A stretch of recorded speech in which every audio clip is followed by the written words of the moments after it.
इस नए विश्लेषण यानी एक्सप्लेनर में बहुत बहुत स्वागत है। आज हम एक बेहद दिलचस्प और विचारोत्तेजक सफर पर निकलने वाले हैं। बात हो रही है बौद्ध धर्म के 2500 साल के ऐतिहासिक सफर की।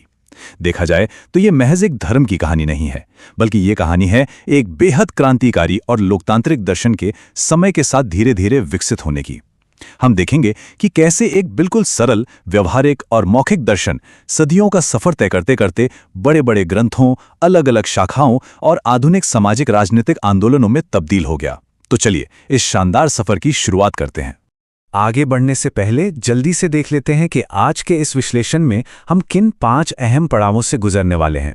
पहला, अपना प्रकाश स्वयं बने। दूसरा, स्मृति से लिखित पांडुलिपियों तक। तीसरा, बौद्ध धर्म की शाखाएं। चौथा, अंबेडकर का तार्किक नजरिया। और आखिर में नवयान का जन्म। तो आइए अपने सबसे पहले पड़ाव से शुरुआत करते हैं।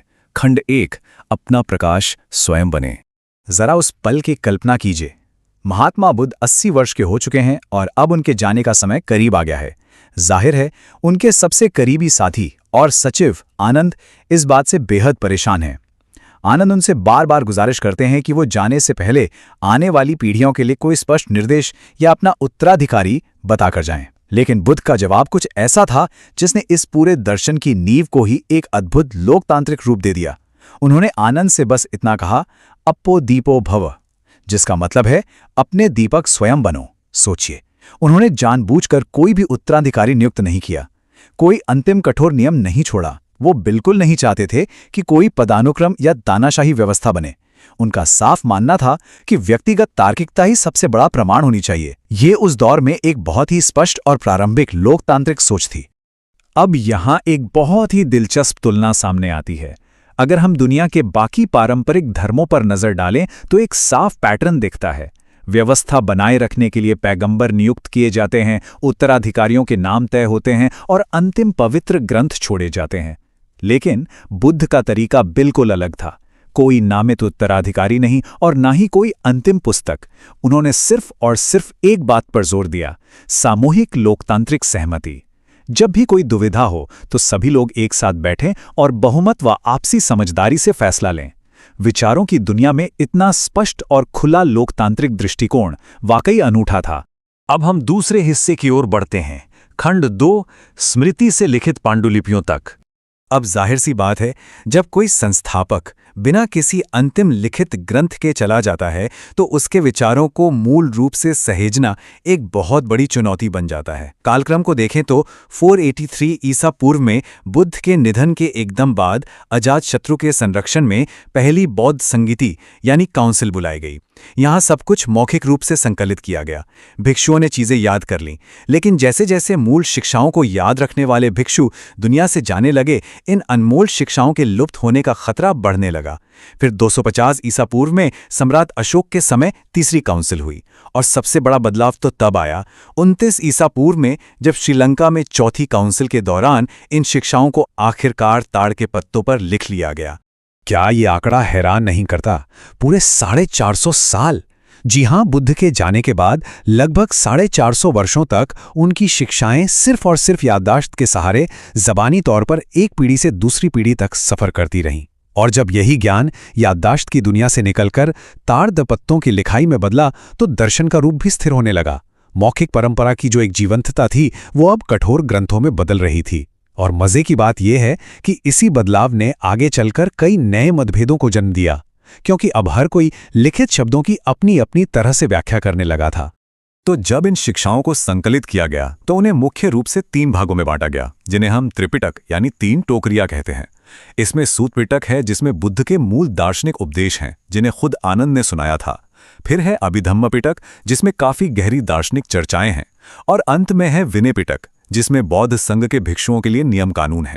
यहाँ एक बहुत ही कमाल की बात यह है कि विनय पिटक को उपाली नाम के व्यक्ति ने सुनाया था, जो नाई समुदाय से आते थे। ये उस समय के हिसाब से कितनी बड़ी बात थी। ये इस आंदोलन की सामाजिक समावेशिता को दिखाता है। वर्ण व्यवस्था से बहुत दूर एक नाई को इतना ऊंचा सम्मान दिया गया कि उसने पूरे संघ के नियम तय किए। चलिए अब तीसरे खंड की तरफ बढ़ते हैं। खंड 3, बौद्ध धर्म की शाखाएं। 450 साल कोई छोटा समय तो होता नहीं है। जब दर्शन का विस्तार नए नए क्षेत्रों में होने लगा तो समय के साथ दो मुख्य विचारधाराएं उभरकर सामने आईं। एक तरफ है थेरवाद या हीनयान, जो बुद्ध की मूल मौखिक शिक्षाओं के काफी करीब माना जाता है। ये ईश्वर या देवताओं को नहीं मानता, बल्कि पूरी तरह व्यक्तिगत निर्वाण पर जोर देता है। लेकिन दूसरी तरफ जैसे जैसे धर्म नए इलाकों और आम लोगों तक पहुंचा, महायान का उदय हुआ। आम लोगों को शायद एक कठोर दर्शन से ज्यादा एक रक्षक, भक्ति और चमत्कारों की जरूरत महसूस हो रही थी। इसीलिए महायान शाखा में देवताओं की संकल्पना आई, चमत्कारिक ग्रंथ लिखे गए और बुद्ध को एक पारलौकिक रूप में देखा जाने लगा। और इसी महायान शाखा से एक बिल्कुल नया और चमत्कारी कॉन्सेप्ट निकल कर आया, बोधिसत्व। महायान परंपरा ये मानती है कि बोधिसत्व वो है जो सीधे बुद्ध नहीं बनता। उसे दुनिया का कल्याण करने के लिए कई जन्म लेने पड़ते हैं, अलग अलग भूमियों और लोगों को पार करना पड़ता है। ये कॉन्सेप्ट बहुत स्पष्ट रूप से एक बड़ा बदलाव दिखाता है। कहाँ बुद्ध का दर्शन एक व्यवहारिक जीवन शैली पर आधारित था और कहाँ अब वो एक जटिल, रहस्यमयी और पारलौकिक धर्म में तब्दील हो रहा था। वक्त के साथ हम आगे बढ़ते हैं और आते हैं अपने चौथे हिस्से पर, खंड 4, अंबेडकर का तार्किक नजरिया। यहां जो सबसे ज्यादा दिलचस्प बात है वो है 20वीं सदी में डॉक्टर B.R. अंबेडकर का नजरिया। जब उन्होंने 2500 सालों में जमा हुई इन सारी कहानियों, चमत्कारों का अध्ययन किया तो उन्होंने इनका कड़ा तार्किक विखंडन किया। मिसाल के तौर पर पारंपरिक बुद्ध चरित कहता है कि 29 साल की उम्र में बुद्ध ने जिंदगी में पहली बार किसी बूढ़े और बीमार इंसान को देखा। डॉक्टर अंबेडकर ने साफ कहा कि यह असंभव है। एक 29 साल के परिपक्व युवा ने अपने जीवन में कभी कोई बूढ़ा या बीमार देखा ही ना हो, ऐसा कैसे हो सकता है? इसी तरह उन्होंने भिक्षु संघों के सिर्फ धार्मिक कामों के लिए अलग थलग रहने पर भी सवाल उठाया। उन्होंने पूछा कि अगर कोई संघ समाज के उत्थान में ही शामिल नहीं है तो उसकी सामाजिक उपयोगिता क्या है?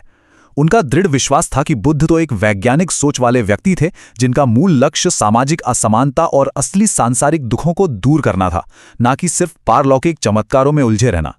और इसी तार्किक पड़ताल का नतीजा थी उनकी एक बेहद ऐतिहासिक किताब द बुद्ध एंड हिज धम्म। इस किताब को लिखने का मकसद बिल्कुल साफ था। सदियों से जो मिथक और चमत्कारों की परतें इस दर्शन पर चढ़ गई थीं, उन्हें हटाकर बुद्ध को उनके असली तार्किक रूप में सामने लाना। ये किताब आज के आधुनिक समाज के लिए एक सामाजिक आर्थिक मार्गदर्शक का काम करती है और उन तमाम पुरानी कथाओं के अंतर्विरोधों को बहुत ही तार्किक ढंग से दूर करती है।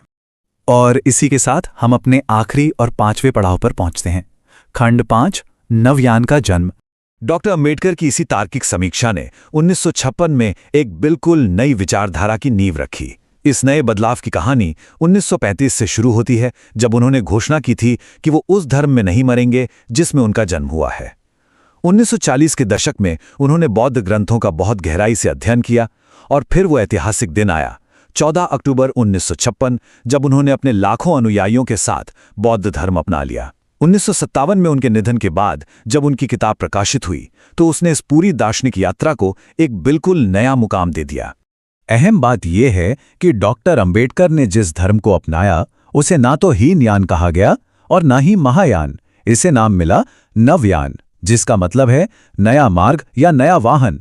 और ध्यान देने वाली बात यह है कि नवयान महज कोई नया संप्रदाय नहीं है, बल्कि यह 20वीं सदी का एक विशाल सामाजिक राजनीतिक आंदोलन है।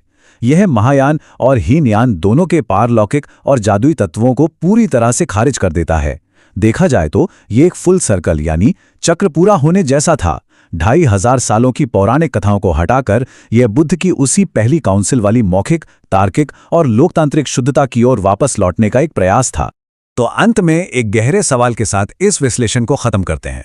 जरा सोचकर देखिए, कोई दर्शन कितना ज्यादा बदल जाता है जब वो महज अपने दीपक स्वयं बनो कि एक सरल और मौखिक संदेश से शुरू होता है और हजारों साल का सफर तय करते हुए विशाल लिखित ग्रंथों, रहस्यमयी आस्थाओं और अंततः आधुनिक सामाजिक आंदोलनों का रूप ले लेता है।